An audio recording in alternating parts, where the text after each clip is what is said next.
Hi students, मैं सोनिका अग्रवाल फिर से आपके बीच में आई हूँ। आज का वीडियो मैं बना रही हूँ एसएससी बैचेस के लिए, वन डे एग्ज़ाम्स के लिए।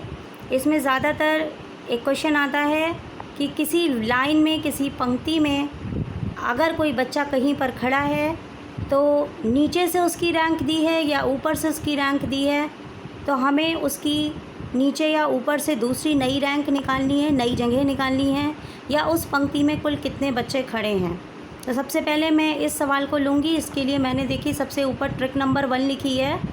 इसको याद करना बहुत आसान है कि कुल बच्चे कितने लाइन में खड़े हैं बराबर नीचे से किसी एक बच्चे की रैंक या पोजीशन जो दी हुई है सवाल में, प्लस ऊपर से उसकी जो रैंक या पोजीशन है, मतलब दोनों रैंक्स को जोड़ना है और 1 को घटा देना है।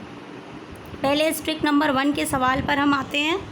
तो मान लीजिए हम एक सवाल इसमें लेते हैं कि एक लाइन है, एक पंक्ति है जहाँ पर 30 बच्चे एक साथ खड़े हुए हैं। सवाल आप देखिए, 30 बच्चे एक साथ खड़े हुए हैं कुल बच्चे, और अगर कोई एक बच्चा है जिसकी नीचे से, अगर रैंक हम कह रहे हैं कि नीचे से अगर हम उस बच्चे को देखते हैं तो हम पाते हैं कि वो 15वीं पोजीशन पर खड़ा है। वो बच्चा 15वीं पोजीशन पर खड़ा है और हमको निकालना है कि अगर हम ऊपर से देखें तो वो बच्चा किस पोजीशन पर खड़ा होगा। तो हम वही अपनी पुरानी ट्रिक यूज़ करेंगे, कुल बच्चे बराबर नीचे से उसकी रैंक प्लस ऊपर से उसकी रैंक -1। तो हमने कहा उस लाइन में 30 बच्चे खड़े हैं, तो 30 हो गया और नीचे से उसकी रैंक 15 हो गई, ऊपर से रैंक निकालनी है -1। अब +15 इधर लिखा है तो उधर आके ये -15 हो गया, -1 है तो +1 हो गया।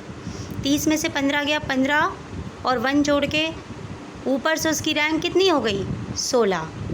इसी पर मैं आपको एक सवाल और दे रही हूँ कि जैसे मान लीजिए यहाँ पर मैं बताना चाहूँगी एक सवाल अपने मन से कि अगर मैं आपसे कहती हूँ कि अगर कोई एक बच्चा है राम नाम का, अगर मैं उसको ऊपर से देखती हूँ तो उसकी पोजीशन 11 नंबर पे आ रही है, और अब उसी बच्चे को मैं दोबारा नीचे की तरफ से गिनती हूँ तो भी मान लीजिए उसकी पोजीशन 11 आ रही है, और मैं आपसे कहूँ कि उस लाइन में कुल कितने बच्चे हुए, तो हम उसी ट्रिक पर वापस जाएंगे कि कुल बच्चे बराबर नीचे से रैंक प्लस ऊपर से रैंक और -1।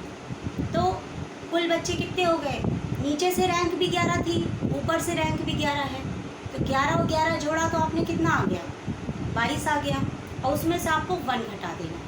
तो कुल बच्चे उस लाइन में कितने हो गए, 21। यानी सूत्र हमारा बहुत आसान है, किसी पंक्ति में, किसी लाइन में कुल बच्चों की संख्या बराबर किसी एक बच्चे की जो जगह है, जो पोजीशन है, जो रैंक है, ऊपर से प्लस नीचे से, और 1 को घटाना है, 1 को घटाना है। ये मेरी ट्रिक नंबर 1 थी। अब मैं दूसरे सवाल को लेके आ रही हूँ आपके बीच में, ट्रिक नंबर 2।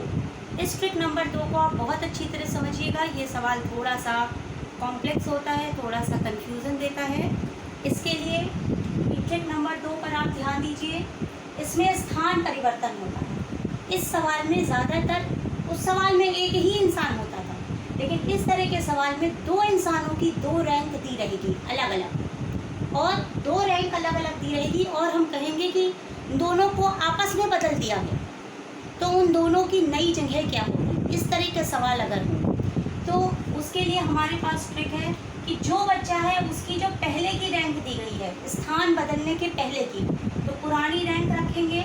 फिर उन दोनों बच्चों के बीच में कितने लोग आते हैं, उसी जब पहले वाली पोजीशन के बीच में उन दोनों की रैंक के, और उसी बच्चे की जब स्थान बदल दिया गया नए बच्चे के साथ, तो नई रैंक क्या होगी। ये सूत्र है, यानी पुरानी रैंक प्लस बीच के लोग बराबर नई रैंक, ये आपका सूत्र है। इसी पर मैं एक सवाल लेने जा रही हूँ, आप सवाल को समझने की कोशिश कीजिएगा। सवाल आपके सामने है, स्क्रीन पे आप पढ़िए ऊपर से। रमेश बाएं से 9वीं जगह पर खड़ा है। ज़्यादातर इन सवालों में डायरेक्शंस होते हैं, बाएं दाएं लेफ्ट राइट, तो रमेश बाएं से 9वीं जगह पर खड़ा है, मतलब एक लाइन पूरी खड़ी हुई है बच्चों की, उसमें एक बच्चा है रमेश जो बाएं साइड से 9वीं जगह पर खड़ा है। एक बच्चा और है सुरेश, वो दाईं जगह से 6ठी जगह पर खड़ा हुआ है। तो रमेश की पुरानी रैंक क्या हो गई, 9, और सुरेश की पुरानी रैंक क्या हो गई 6।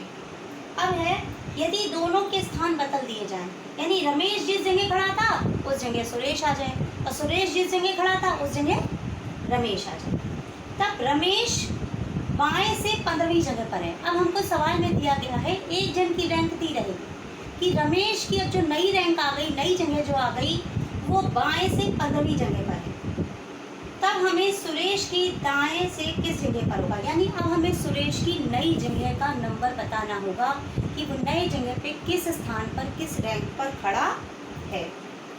इसको आप देखिए आप कैसे निकालेंगे। हमारा ये सूत्र है पुरानी जगह प्लस बीच के लोग बराबर नई जगह।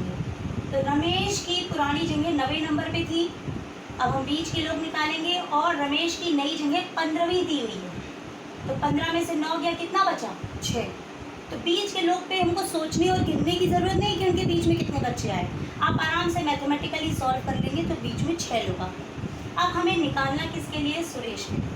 फिर आपका वही से सूत्र आ गया पुरानी जगह प्लस बीच के लोग बराबर नई जगह।